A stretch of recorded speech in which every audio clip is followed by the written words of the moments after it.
Bienvenidos a este cuestionario intensivo sobre el objeto del acto jurídico y el objeto ilícito en el Código Civil chileno.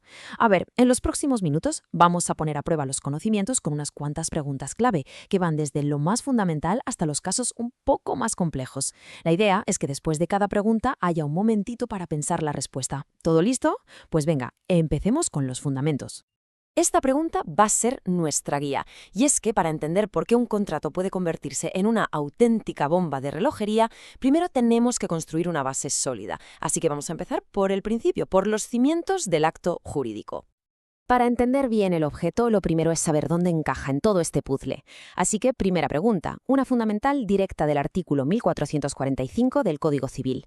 ¿Cuáles son los 4 requisitos para que un acto jurídico exista y además sea válido? Exacto. Los 4 pilares son voluntad, objeto, causa y capacidad. Hoy, como ya sabemos, nos vamos a centrar en el objeto. Y ojo, porque es más que un simple requisito de validez, es un requisito de existencia. Sin objeto, el acto jurídico es, para que nos entendamos, un fantasma. Simplemente no nace a la vida del derecho. Muy bien, ya lo tenemos localizado. La siguiente pregunta es bastante obvia. ¿Cómo define el artículo 1460 del Código Civil a nuestro protagonista de hoy? ¿El objeto? Correcto. El objeto es una o más cosas que se trata de dar, hacer o no hacer. Vamos, que en esencia el código lo que hace es identificar el objeto del acto con el de la obligación, la prestación en sí misma. ¿Una definición muy directa, muy práctica? Perfecto. Ya sabemos qué es. Así que ahora toca hablar de sus condiciones. Tercera pregunta. ¿Cuáles son los 3 requisitos generales que tiene que cumplir cualquier objeto para que sea válido? Pues tiene que ser determinado o determinable, posible tanto física como jurídicamente, y aquí viene lo importante, lícito. Y es precisamente este último requisito, la licitud, el que nos va a meter en los jardines más interesantes. Y claro, la falta de licitud nos lleva a una distinción que es absolutamente crucial, la diferencia entre la inexistencia y la nulidad absoluta. Si no hay objeto, el acto es inexistente, es la nada jurídica. Pero si el objeto es ilícito, el acto sí que nace, pero ¿qué pasa? Que nace enfermo, viciado de nulidad absoluta desde el primer segundo. Venga, una última pregunta para cerrar este primer bloque. Si el objeto del que hablamos es una cosa material, ¿qué 3 requisitos específicos se le añaden? Pues bien, tiene que ser real, o sea, que exista o se espere que vaya a existir, comerciable, que esté dentro del comercio humano, vaya, y determinada, al menos en cuanto a su género y cantidad. Excelente. Si todas estas respuestas han quedado claras, la base está más que dominada. Ahora sí, vamos a subir el nivel y a meternos en el terreno más complejo y, la verdad, más fascinante, el concepto de objeto ilícito. Y aquí llega una pregunta muy interesante. El Código Civil, fíjate qué curioso, no nos da una definición de objeto ilícito.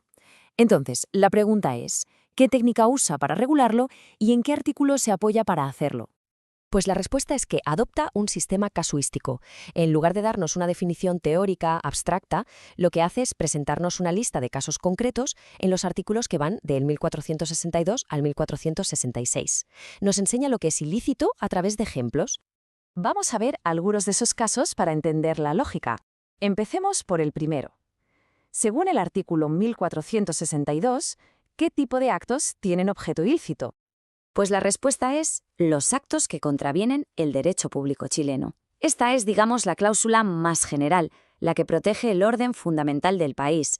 Por ejemplo, sería ilícito pactar someterse a una jurisdicción extranjera no reconocida o acordar no pagar un impuesto que por ley te toca.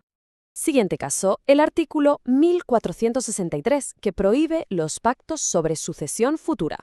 Y aquí la pregunta es un clásico de examen. ¿Hay alguna excepción a esta regla general? La respuesta es que sí. Y como digo, es una de esas preguntas típicas porque solo, y digo solo, hay una excepción. Y esa única excepción es el pacto de no disponer de la cuarta de mejoras, que está regulado en el artículo 1204. Es el único pacto sobre una sucesión que todavía no ha ocurrido que permite la ley chilena, y siempre que se cumplan unas solemnidades muy estrictas. Muy bien, pues llegamos a un artículo que es absolutamente fundamental, el famoso artículo 1464. Las consecuencias prácticas que tiene son enormes.